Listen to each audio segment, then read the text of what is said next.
ग्रामीण भागातील सर्वसामान्यांच्या शाळकरी विद्यार्थ्यांना आधुनिक तंत्रज्ञानाचे प्राथमिक शिक्षण मिळावं यासाठी ज्येष्ठ समाजसेवक विनायकराव पाटील यांनी कवठा येथील सेवाग्राममध्ये गरीब की पाठशाला अंतर्गत AI तंत्रज्ञानावर आधारित रोबोटिक लॅब सुरू केले. रोबोटिक लॅब पाहण्यासाठी परिसरातील तसेच शाळांतील विद्यार्थ्यांनी प्रचंड गर्दी केली होती. ग्रामीण भागातील सर्वसामान्य व गरीब शेतमजुरांच्या विद्यार्थ्यांना आधुनिक ई-लर्निंग तथा डिजिटल शिक्षण मिळावं यासाठी पेठसावंगी इमाम साब माळावरील जिल्हा परिषदेच्या शाळेत गेल्या 4 महिन्यांपासून AI तंत्रज्ञानावर आधारित ई-लर्निंग शिक्षणाचे धडे देण्यात येत आहेत. इमाम साब माळावरील विद्यार्थी स्मार्ट बोर्ड व कॉम्प्युटरवर आधुनिक डिजिटल शिक्षणाचे धडे गिरवू लागलेत.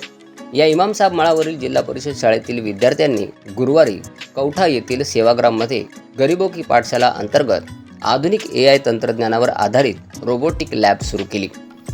या रोबोटिक लॅबमध्ये पवनचक्की, वीज निर्मिती प्रकल्प, शेतीसाठी AI तंत्रज्ञानावर आधारित हवामान केंद्र, घराच्या सुरक्षेसाठी स्वयंचलित दरवाजा, कचरा निर्मूलन व्यवस्थापन यंत्रणा, रेल्वे सिग्नल्स, स्मार्ट कचरकुंडी, स्मार्ट बोर्ड, तंत्रज्ञानावर आधारित पंखा, स्मार्ट लिफ्ट इत्यादी विविध आधुनिक आणि डिजिटल उपकरणांची प्रात्यक्षिके रोबोटिक लॅबमध्ये दाखवण्यात आली.